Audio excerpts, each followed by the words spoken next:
الحمد لله الذي هدانا لهذا وما كنا لنهتدي لولا أن هدانا الله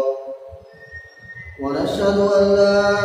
إله إلا الله وحده لا شريك له ونشهد أن سيدنا ومولانا محمدا عبده ورسوله أعوذ بالله من الشيطان الرجيم بسم الله الرحمن الرحيم والذين يؤمنون بما أنزل إليك وما أنزل من قبلك وبالآخرة هم يوقنون أولئك على هدى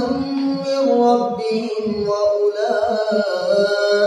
هم المفلحون آمنت بالله صدق الله مولانا العظيم وصدق رسوله النبي الكريم ونحن على ذلك لمن الشاهدين والشاكرين والحمد لله رب العالمين. میرے محترم بزرگوں اور دینی بھائیوں، جیسا کہ آپ سب کو معلوم ہے کہ سورۃ البقرہ کی تفصیلی بیان آپ حضرات کے سامنے پیش کیا جا رہا ہے، اور گزشتہ ہفتے میں نے آپ حضرات کے سامنے 3 آیت کی تفسیر پیش کی تھی۔ اب یہاں سے 4تھی آیت کی تفسیر مجھے کرنی ہے۔ سب سے پہلے میں آپ حضرات کے سامنے قرآن کریم کا ترجمہ، ان آیتوں کا ترجمہ کر دوں جو میں نے تلاوت کی ہے۔ وَالَّذِينَ يُؤْمِنُونَ بِمَا أُنزِلَ إِلَيْكَ وَمَا أُنزِلَ مِن قَبْلِكَ، اور وہ لوگ جو ایمان لائے اس پر کہ جو کچھ نازل ہوا تیری طرف، یعنی آپ صلی اللہ علیہ وسلم کی طرف، اور اس چیز پر جو کچھ نازل ہوا آپ صلی اللہ علیہ وسلم سے پہلے نبیوں پر، یعنی تورات، انجیل، زبور پر۔ وَبِالْآخِرَةِ هُمْ يُوقِنُونَ، اور وہ لوگ آخرت کو یقینی جانتے ہیں، دل سے آخرت کو مانتے ہیں۔ یہ تو اس آیت کا ترجمہ ہوا۔ میرے دوستوں، جیسا کہ میں نے پچھلے ہفتے میں آپ کو بتایا تھا کہ ہدی للمتقین، یہ کتاب متقین کے لیے ہدایت ہے، اور آگے متقین کی صفت بیان کی جا رہی تھی، جیسا کہ میں نے پچھلے ہفتے میں بتایا تھا کہ الذین یؤمنون بالغیب، کہ متقین کون لوگ ہیں جو غیب کی باتوں پر ایمان رکھتے ہیں، یعنی بغیر دیکھی چیزوں پر ایمان رکھتے ہیں۔ بھائی، نہ ہم نے اللہ تبارک و تعالیٰ کو دیکھا ہے، نہ آپ نے اللہ تبارک و تعالیٰ کو دیکھا ہے، نہ دوزخ کو دیکھا ہے، نہ جنت کو دیکھا ہے، لیکن بغیر دیکھے ان چیزوں پر ایمان رکھتے ہیں۔ بھائی، ایمان کی تعریف بھی میں نے آپ حضرات کو پچھلے ہفتے میں بتایا تھا کہ ایمان کس کو کہتے ہیں، کہ نبی کریم صلی اللہ علیہ وسلم جو چیز لے کر آئے، یعنی جو قرآن لے کر آئے، جو دین لے کر آئے، آپ صلی اللہ علیہ وسلم کو سچا جانتے ہوئے ان چیزوں پر ایمان لانا، یہی اصل ایمان کی تعریف ہے، کہ آپ صلی اللہ علیہ وسلم جو دین لے کر آئے ہیں اس کو ماننا اور دل سے ماننا، اسی کو ایمان بالغیب سے تعبیر کیا گیا۔ اور آگے مومنین کی صفت بیان کی تھی کہ وہ یقیمون الصلاۃ، اور نماز کو قائم رکھتے ہیں، وَمِمَّا رَزَقْنَاهُمْ يُنْفِقُونَ، اور جو روزی ہم نے ان کو دیا ہے اس میں سے وہ خرچ کرتے ہیں۔ اب یہاں پر ایک بات آپ سمجھیے کہ اللہ تبارک و تعالیٰ نے مومنین کے متقین کے دو گروہوں کو بیان کیا۔ جب نبی کریم صلی اللہ علیہ وسلم اس دنیا میں تشریف لائے، جب آپ صلی اللہ علیہ وسلم کو نبوت سے نوازا گیا، تو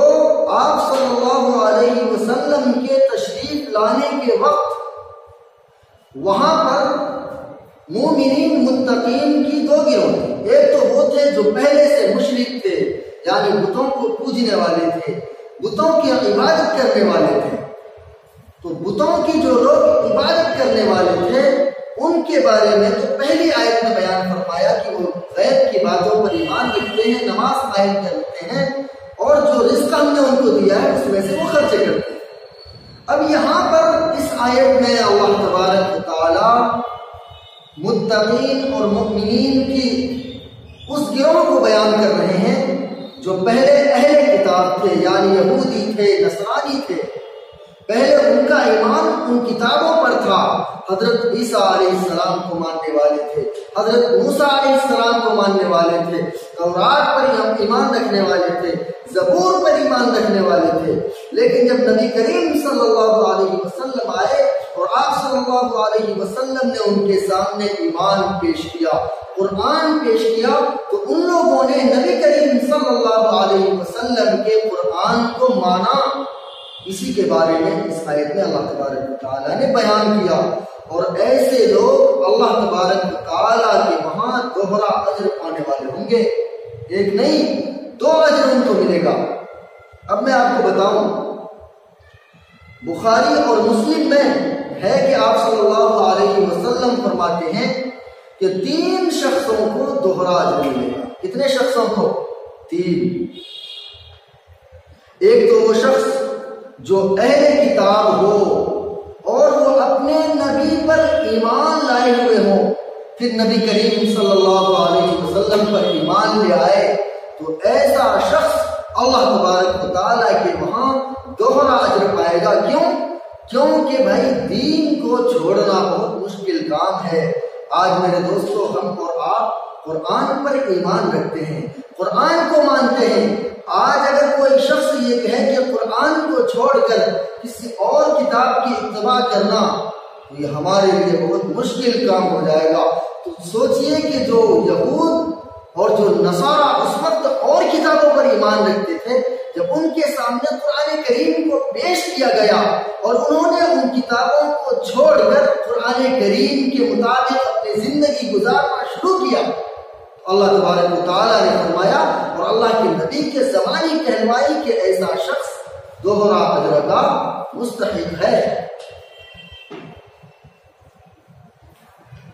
اسی طرح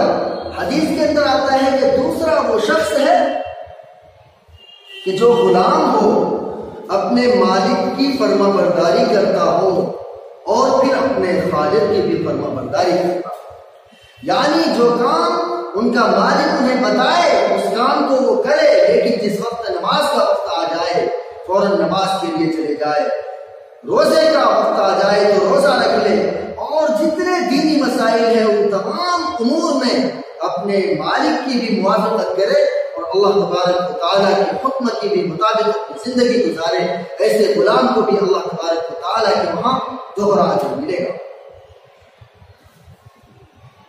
اور تیسرا حدیث کے اندر بیان کیا گیا کہ وہ مالک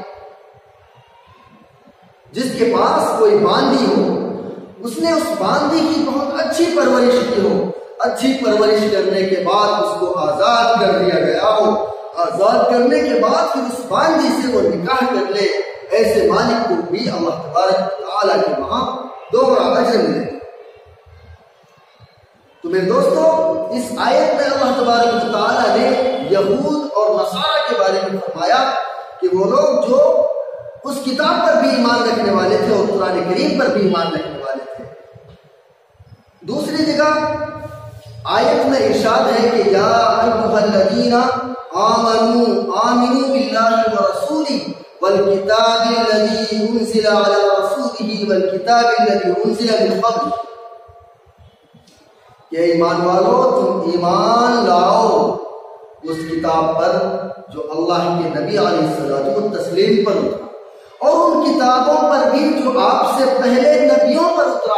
یعنی تورات، انجیل، زبور، ان کتابوں پر بھی ایمان لانا ضروری ہے، اور آج ہم سب کے لیے ان کتابوں پر ایمان لانا ضروری ہے، لیکن ایمان لانا صرف ضروری ہے، اس پر عمل کرنا ضروری نہیں ہے، کیونکہ ہم قرآن کریم کے آ جانے کے بعد ان تمام کتابوں کو منسوخ قرار دے دیا گیا۔ آگے فرما رہے ہیں وَبِالْآخِرَةِ هُمْ يُوقِنُونَ، اور آخرت کو وہ لوگ یقینی جانتے ہیں۔ بھائی دنیا میں اگر کوئی انسان دنیا کے قانون سے ڈرتا ہے، مثال کے طور پر ایک مجرم ہے، وہ کوئی گناہ کرنا چاہتا ہے، کسی کے گھر میں ڈاکہ ڈالنا چاہتا ہے تو دن کے اجالے میں ڈاکہ ڈالنے سے باز آ سکتا ہے، چور چوری کرنا چاہتا ہے لیکن دن کے اجالے میں چوری کرنے سے باز آ سکتا ہے۔ اسی طرح میرے دوستو، ایک آدمی زانی ہے، زنا کرنا چاہتا ہے لیکن کھلے میں وہ زنا نہیں کر سکتا، لیکن رات کی تاریکی میں، اندھیرے میں، دیوار کے پیچھے، بند کمرے میں اس کو کوئی چیز روک نہیں سکتا، دنیاوی پولیس اسے نہیں روک سکتی، دنیاوی قانون اسے نہیں روک سکتی، لیکن جس کے دل میں خوف خدا ہو، جس کے دل میں یہ احساس ہو کہ مجھے ایک دن مرنا ہے، اللہ تبارک و تعالیٰ کے دربار میں جانا ہے، اللہ تبارک و تعالیٰ کے وہاں ایک ایک عمل کا حساب و کتاب دینا ہے، اگر میں اس دنیا میں غلط راستہ اختیار کر کے چلوں گا تو پھر اللہ تبارک و تعالیٰ کے وہاں کیا جواب دوں گا؟ تو پھر ایسا شخص اگر سوچنے والا ہے تو وہی اس آیت کے مطابق اپنی زندگی گزارتا ہے۔ حضرت عمر فاروق رضی اللہ تعالیٰ عنہ کے دور میں ایک نوجوان تھا جو گوشہ نشین رہتا تھا، ہر وقت اللہ کی عبادت کرتا تھا۔ حضرت عمر رضی اللہ تعالیٰ عنہ اس نوجوان سے بہت محبت کرتے تھے۔ رات کے وقت میں وہ اپنے ابا سے ملنے کے لیے ہر دن جاتے تھے، اور ایک عورت ہر دن اپنے دروازے پر آ کر راستے میں اس نوجوان کو بہکاتی تھی، پھسلاتی تھی کہ کسی طرح یہ میرے عشق میں، میرے محبت میں، میرے پیار میں مبتلا ہو جائے۔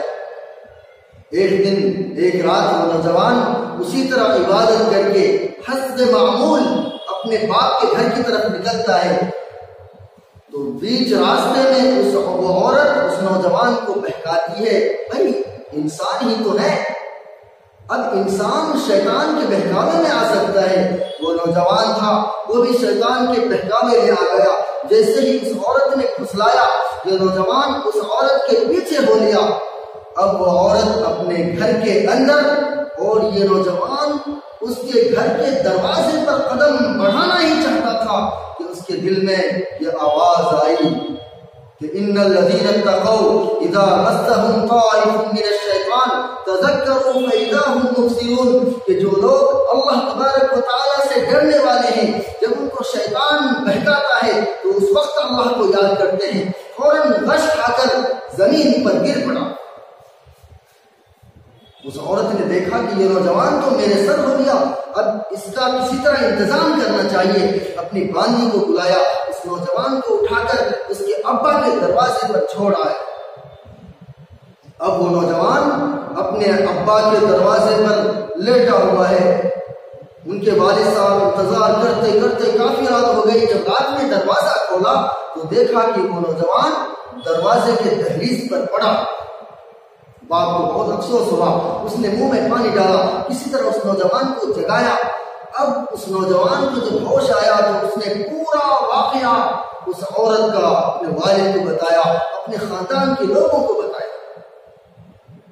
تو پھر ان کے والد کہنے لگے کہ بیٹا اچھا یہ بتاؤ کہ وہ کون سی آیت تھی جو تم نے پڑھی جس کی وجہ سے اللہ تبارک و تعالیٰ نے تمہیں گناہ سے بچا لیا؟ پھر اس نوجوان نے اسی آیت کی تلاوت کی کہ ان الذین اتقوا اذا مسهم طائف من الشیطان، کہ جو لوگ اللہ تبارک و تعالیٰ سے ڈرنے والے ہیں،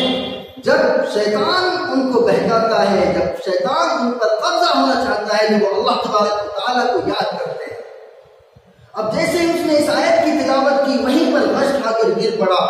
اب جب لوگوں نے ہلایا ڈلایا دیکھا تو وہ نوجوان مر چکا تھا۔ خیر، رات میں ہی ان کے والد نے ان کے تجہیز و تدفین کا انتظام کیا اور اسے دفن کر دیا گیا۔ صبح کو حضرت عمر فاروق رضی اللہ تعالیٰ عنہ کو خبر پہنچی،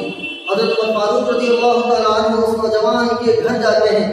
تعزیت کرنے کے لیے، اور جا کر ان کے والد کو پوچھتے ہیں کہ آپ نے مجھے بتایا کیوں نہیں، میں بھی ان کے جنازے میں شریک ہو جاتا۔ ان کے والد نے کہا کہ رات کا وقت تھا اس لیے میں نے نہیں بتایا۔ پھر حضرت عمر فاروق رضی اللہ تعالیٰ عنہ نے کہا کہ چلو اچھا مجھے قبر دکھا دو۔ قبر پر لے کر گئے۔ قبر پر پہنچنے کے بعد حضرت عمر فاروق رضی اللہ تعالیٰ عنہ نے اس قبر والے کو مخاطب کر کے کہا، اے وہ شخص وَلِمَنْ خَافَ مَقَامَ رَبِّهِ جَنَّتَانِ، کہ جو شخص اللہ تبارک و تعالیٰ سے ڈرنے والے ہیں ان کے لیے اللہ تبارک و تعالیٰ کے وہاں 2 باغ ہیں۔ قبر سے آواز آئی، یا عمر، اللہ تبارک و تعالیٰ نے مجھے 2 باغ عطا کیے۔ سبحان اللہ۔ تو یہ ہے وہ بالآخرۃ ہم یوقنون، کہ جو لوگ آخرت پر ایمان رکھتے ہیں، آخرت کو یقینی جانتے ہیں، تو اللہ تبارک و تعالیٰ انہیں ان تمام برائیوں سے نجات فرماتے ہیں، ان تمام برائیوں سے بچا لیتے ہیں۔ یہی نہیں، آگے اللہ تبارک و تعالیٰ قرآن کریم میں کیا فرماتے ہیں، اولئک علی ھدی من ربہم واولئک هم المفلحون، کہ یہی لوگ ہیں جو ہدایت پر ہیں اور یہی لوگ ہیں جو کامیاب ہیں۔ تو شروع سے لے کر یہاں تک اللہ تبارک و تعالیٰ نے مؤمنین متقین کی صفت بیان فرمائی جو میں نے آپ کو بتائی۔ اب یہاں سے میرے دوستو آگے الذین کفروا سواء علیہم سے آگے 15 آیت تک اللہ تبارک و تعالیٰ منافقین اور کافرین کے بارے میں فرماتے ہیں۔ باتیں تو اور بھی بہت ہیں، لیکن اجازت چاہتا ہوں، دعا کیجیے کہ اللہ تبارک و تعالیٰ ہم سب کو کہنے سننے سے زیادہ عمل کی توفیق نصیب فرمائے۔ وآخر دعوانا الحمدللہ۔